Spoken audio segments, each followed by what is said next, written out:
Hey guys, welcome to Redneck Off the Range. Today I have a very exciting update, a few very exciting updates I guess, on the lake. Probably the most exciting updates that I've shared so far. So, right off the bat, I'm just going to say that we finally got our carp, our grass carp. We got 8 of them. And they're little guys, probably like 8-9 inches maybe. And I didn't really get a very good picture of them because I couldn't really see the screen, but we got 8 new grass carp in the lake. So hopefully that will help control some of the vegetation in the lake, because once you take all your grass carp out of there, the vegetation starts to grow back, especially in a very old, very fertile lake. So I think in the years to come, this will really help with the vegetation control. Now with carp, you don't want to eliminate the vegetation, you just want to control it. So I'll probably do a whole separate video on the proper number of carp that you really should put in your lake or your pond. Another update, so obviously I've been fishing, just trying to see what I can catch. I've been fishing with worms, with crickets, and obviously I have discovered that the bluegill and the hybrid bluegill populations are doing very well, which is very good because that gives a very good forage base for the predator species once they're put in. Now, of course, we already have leftover predator species that survived the fish apocalypse, and most of them are small, so I don't really suspect that for the most part it's going to really be a big deal that we have some small predators in there, a couple big ones here or there. But we do have a good forage base with the bluegill. I haven't really seen a whole lot of minnows. That might not necessarily mean anything. The water clarity is not the greatest right now, so there might be minnows there, I just probably can't see them. And obviously there's shiners in there as well. I haven't really seen any of those, but I imagine they're just a little bit deeper because there's really only like 6 inches or so of visibility. So I'm hoping that the minnow population is doing well. I do plan on putting some spawning structure in there in the near future. I just gotta actually go out and buy the materials to do it. So I'll put some of that in there, a couple different structures to help with minnow reproduction.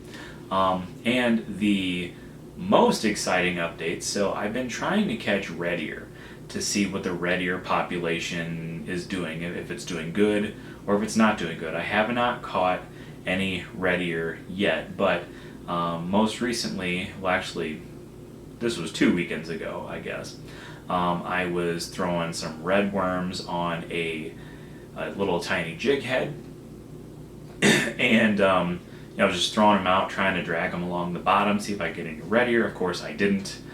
I have not caught any red ear yet, which is unfortunate, but I did catch lots of bluegill, and I did catch my very first catfish, a surviving catfish. And actually, I caught several catfish. So early in the morning on Saturday morning, I caught a little catfish. It was about 9-10 inches long, and I was so excited about that because everybody's telling me, oh, the catfish, they probably all died. They probably couldn't have survived, blah, blah, blah. I'm sure they're all just dead, And I kept trying to tell everybody, catfish are supposed to be really resilient, and, they're supposed to be able to withstand all this, stuff that a lot of other fish might not be able to withstand. But everybody just kept telling me, oh no, the catfish, they couldn't have survived. They're all dead, blah, blah, blah. Well, proved them wrong because I caught one. Of course, it was a little one. We used to have like big, almost 2-foot long catfish in there. But, I'll take what I can get. And so, I threw that one back, and very next cast, boom, another catfish. And 2 fish after that, I caught another little catfish.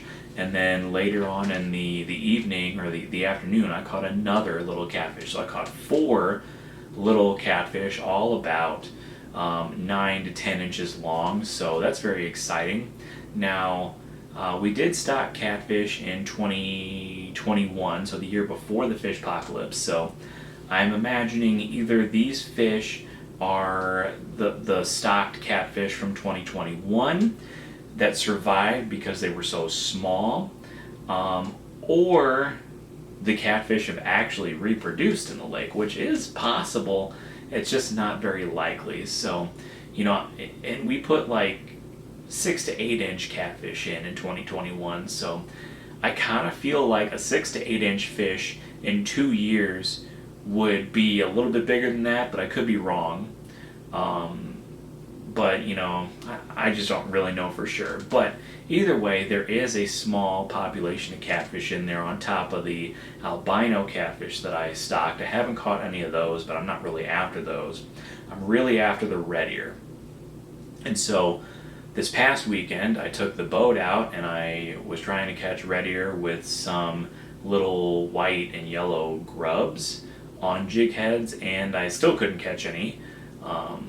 But I did find out that if you cast your lure through the aeration bubbles, it's a pretty good chance you're going to catch a fish. I mean, I caught like 20 little tiny crappie in about an hour and a half, which that's a lot of crappie in a small amount of time, in my opinion. Now, of course, they're all small. They're all like 6-7 inches long, which could be a bad thing because I know crappie like to reproduce really fast and they like to, eat up all the forage that the other fish need. And so if I feel like we need to eliminate some of the crappie, I can always just take several of them out. I mean, they seem pretty easy to catch, so if I need to thin out the crappie population, I can very easily do that.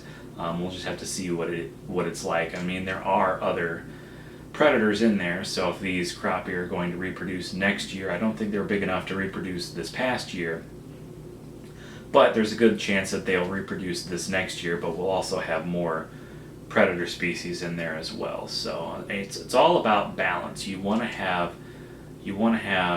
more than one predator species so that one does not just overpopulate and eat the entire forage base. But again, that's a topic for another time.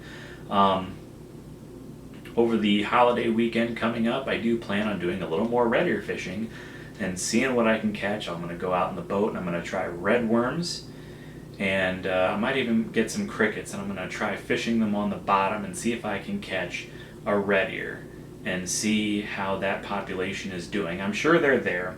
I mean, we stocked 400 of them, and so I'm sure out of those 400, at least some of them have to be alive, because I mean, we only stocked 200 hybrid bluegill, and I've caught like a dozen of those so far. So I imagine that there's at least some red ear somewhere in the lake. So, well, we'll see what happens over the holiday weekend. So subscribe to my channel, and until next time, be safe.